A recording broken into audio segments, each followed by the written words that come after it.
In the last few days, OpenAI crossed 3 separate lines at the same time: a dedicated health product that can connect your medical records, an advanced system being trained to do real office work end-to-end, and GPT-5.2 setting a new reasoning record on ARC AGI2, with OpenAI openly warning about capability overhang. These models are already ahead of how most humans even know to use them. This video breaks all 3 down. Not hype, not speculation, just what was actually launched, what's being trained, and why the gap between AI capability and human usage is now the real bottleneck. OpenAI has officially launched ChatGPT Health, not as a feature, not as a prompt trick, as a separate, dedicated health and wellness product inside ChatGPT. That distinction matters. OpenAI is treating health as a core product category, not a side use case, and the demand is already massive. According to OpenAI's own de-identified data, over 230 million people globally ask health and wellness questions on ChatGPT every single week. That's the size of a major social platform. But focused purely on health, the core change is data connection.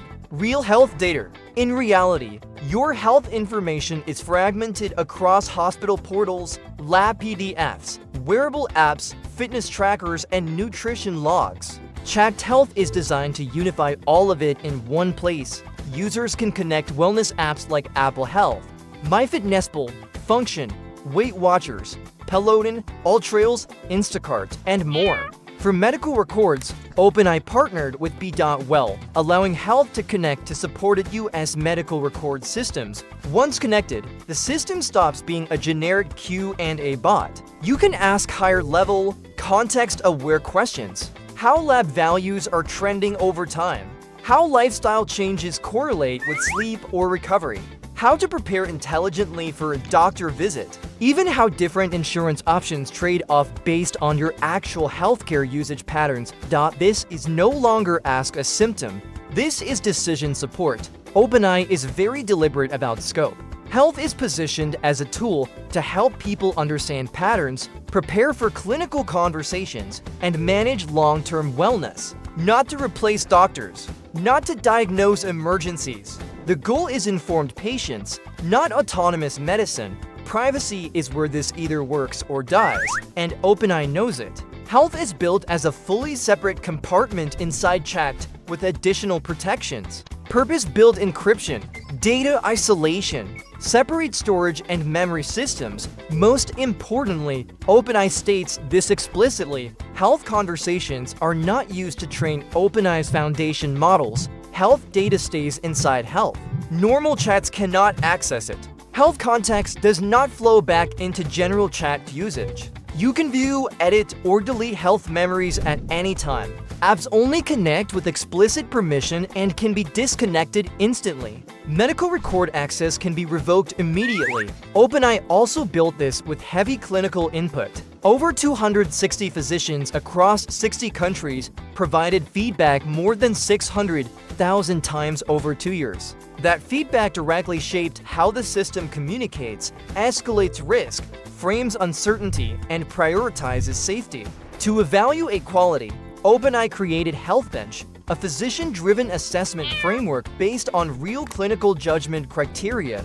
Rollout is gradual. Early access starts with select users on free, Plus, and Pro plans, excluding the EU, UK, and Switzerland due to regulatory constraints. Medical record integrations are US only for now. Apple Health requires iOS. Bottom line, OpenAI is positioning itself as a serious global player in digital health infrastructure. While health targets personal life, OpenAI is simultaneously building something aimed directly at white-collar work. The company is training an advanced system designed to complete real office work end-to-end, not single prompts, entire workflows. They partnered with Handshake AI to collect real workplace task data from contractors across multiple professions. The structure of the data is revealing. 2 components: task requests and task deliverables. Task requests are realistic instructions from managers or colleagues. Task deliverables are the final outputs: Word documents, PDFs, PowerPoint decks, Excel files, images. Crucially, OpenAI requested complex tasks, that take hours or days, not minutes. This signals training for long-horizon work, starting tasks, pausing, resuming, correcting errors, managing files, refining drafts, and delivering polished results. That is not a chatbot. That is a virtual office worker. Security controls are in place. Contractors were required to remove proprietary and personally identifiable information. But the trajectory is clear. Administrative roles are hit first. Scheduling, coordination, spreadsheet management, junior content creation, and junior coding roles are already being compressed. One senior professional plus AI now replaces entire teams. Customer support follows. Then junior legal work, document review, research, drafting.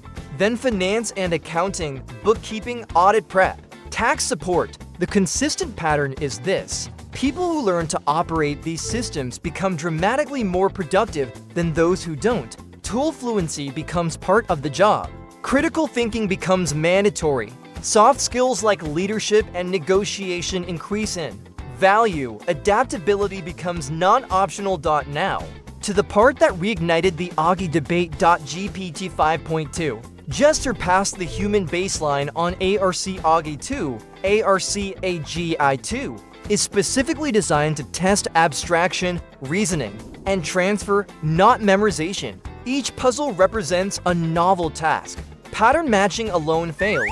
The benchmark was created to expose the limits of large models that only perform well on familiar distributions. Average human performance sits around 60%.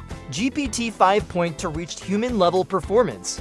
Then a system called Poetique, built on GPT 5.2 ARC, pushed accuracy to 75% while keeping cost under $8 per question.